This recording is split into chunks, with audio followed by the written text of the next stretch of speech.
মুনাফিকি রাজনীতি চলমান রয়েছে। এটি বীর শহীদদের সবচেয়ে কষ্টের জায়গা, বিশেষ করে তাদের পরিবারের সবচেয়ে কষ্টের জায়গা হলো যে তারা সুবিচার পায়নি। কিন্তু সেই সাথে যারা ঘাতক, সেই ঘাতকদের বক্তব্য আজকে তাদের শুনতে হয়। স্বাধীন দেশে আজকে তারা রাজনীতি করে এবং তারা দেশ ও জাতির সম্পর্কে বয়ান দেয়। শুধু তাই নয়, 1971 সালে এই ধরনের হত্যাকাণ্ডের সাথে যে ধরনের মৌদুদিবাদ এবং ইসলাম কায়েমের স্বপ্ন দেখিয়েছিল, তারা যে আদর্শ ধারণ করেছিল, আজকের দিনেও সেই আদর্শই প্রতিষ্ঠা করতে চায় ভিন্ন লেবাসে, ভিন্ন মুনাফিকি চরিত্রের মাধ্যমে।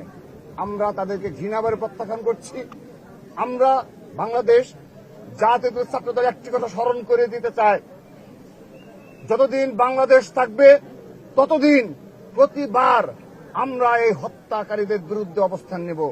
আমরা জাতিকে স্মরণ করিয়ে দেব এই নরঘাতক কারা কারা মৌদুদিবাদ প্রতিষ্ঠান নামে আমাদের এই দেশের শ্রেষ্ঠ সন্তানদের, সূর্য সন্তানদের হত্যা করেছে, মা বোনদের ধর্ষণ করেছে, ইসলাম কায়েমের নামে মৌদুদিবাদ প্রতিষ্ঠান নামে কারা দর্শনকে জায়েজ করেছে, সেটি আমরা যুগে যুগে প্রতি বছর আমরা স্মরণ করে দেব, প্রতিদিন আমরা জাতিকে স্মরণ করে দেব।